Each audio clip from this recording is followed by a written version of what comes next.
Imbuzi n'inama zitari zimwe.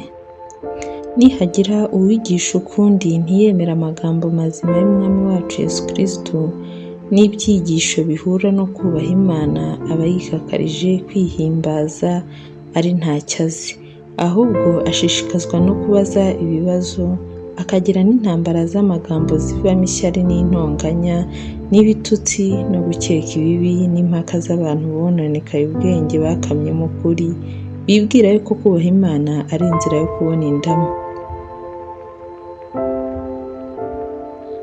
Icyakora koko kubaha Imana iyo gufatanije no kugira umutima unyuzwe kuvamo inyungu nyinshi, kuko ari ntacyo twazanye mu isi kandi ntacyo tuzabasha kuyivanamo.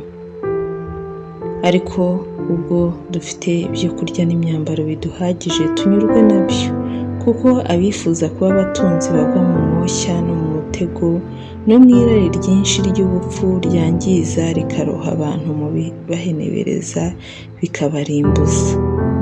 Kuko gukunda impiya ari umuzi w'ibi byose, hariho abantu bamwe bazirarikiye barayoba, bava mu byo kwizera bihandisha imibabaro myinshi. Ariko weho muntu w'Imana, ujye uhunga ibyo, ahubwo ukurikize gukiranuka, kubaha Imana, kwizera, urukundo, kwihangana n'ubugwaneza. Ujye urwana intambara nziza yo kwizera, usingire ubugingo buhoraho, ubwo wahamagariwe ukabwaturira kwatura kwiza imbere y'abahamya benshi. Ndakwihanangiriza mu maso y'Imana ibeshaho byose no mu maso ya Kristo Yesu wahamije kwatura kwiza imbere ya Pontiyo Pilato, witondere itegeko, ntugire ikizinga habe n'umugayo, kugeza ku kuboneka k'Umwami wacu Yesu Kristo kuzerekanwa mu gihe cyako.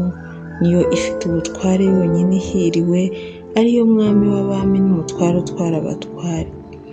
Niyo yonyine ifite kudapfa, iba mu mucyo utegerwa, nta muntu wigeze kuyireba kandi ntawabasha kuyireba. Icyubahiro n'ubutware budashira bibe ibyayo. Amen. Wihanangiriza abatunzi bo mu by'iki gihe kugira ngo be kwibona cyangwa kwiringira ubutunzi butari ubwo kwizigirwa, ahubwo biringira Imana iduha byose itimana ngo tubinezererwe, kandi bakore ibyiza, babe abatunzi ku mirimo myiza, babe abanyabuntu bakunda gutanga, bibikire ubutunzi buzaba urufatiro rwiza mu gihe kizaza, kugira ngo babone uko basingira ubugingo nyakuri. Timoteyo we, ujye urinda icyo wagabiwe, uzibukire amagambo adakwiriye kandi atagira umumaro n'ingirwabwenge zirwanya iby'Imana.